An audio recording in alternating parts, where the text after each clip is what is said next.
Subscribe to our channel and press the bell icon for the latest updates.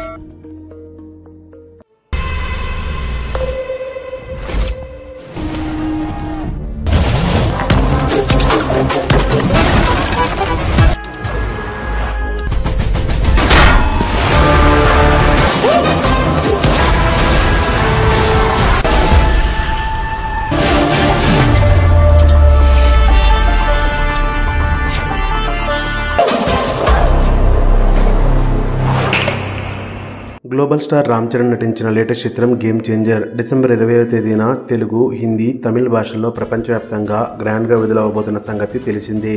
ఈ సినిమాకి సంబంధించిన updates కోసం అభిమానులు ఎంతలా ఎదురు చూశారో ప్రత్యేకించి చెప్పనవసరం లేదు.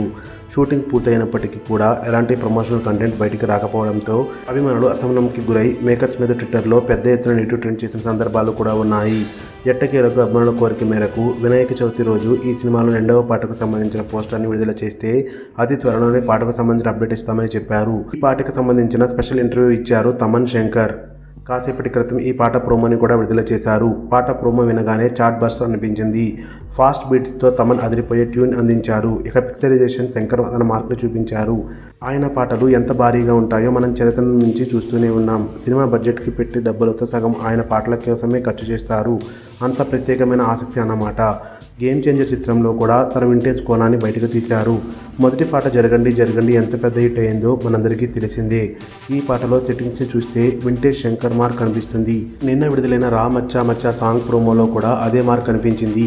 రా మచ్చా మచ్చా సాంగ్లో కూడా అదే మార్క్ కనిపించింది. దేశంలో వివిధ సాంస్కృతిక నృత్యాలు చేసే కళాకారులను ఈ పాట కోసం తీసుకొచ్చారు శంకర్.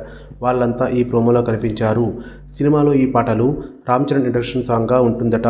రామ్ చరణ్ కెరియర్లో ఇంట్రడక్షన్ సాంగ్కి ఒక ప్రత్యేకత ఉంటుంది. ప్రతి పాట సూపర్ హిట్ అయ్యింది. ఈ పాట మరింత ప్రత్యేకం. ఇందులో రామ్ చరణ్ వేసిన స్టెప్పులు చూస్తుంటే పూర్తి లిరికల్ వీడియో విడుదలైన తర్వాత లక్షల సంఖ్యలో ఇన్స్టాగ్రామ్స్లో రీల్స్ వచ్చే అవకాశం ఉంది. బాలీవుడ్లో టాప్ కొరియోగ్రాఫర్గా పిలువబడే గణేష్ ఆచార్య ఈ పాటకు కొరియోగ్రఫీ చేశారు.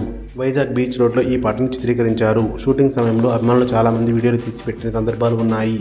వైజాగ్లో కేవలం పాటలను మాత్రమే కాదు, కీలక సన్నివేశాలను కూడా చిత్రీకరించారు. ఇందులో రామ్ చరణ్ రాజకీయ నాయకుడిగా, ఐఏఎస్ ఆఫీసర్గా ద్విపాత్ర అభినయం చేశాడు. న్యూస్ అప్డేట్స్ కోసం బెల్ ఐకాన్ని ప్రెస్ చేయండి. అప్డేట్ రాగానే నోటిఫికేషన్ మీకు అందుతుంది. మర్చిపోకండి.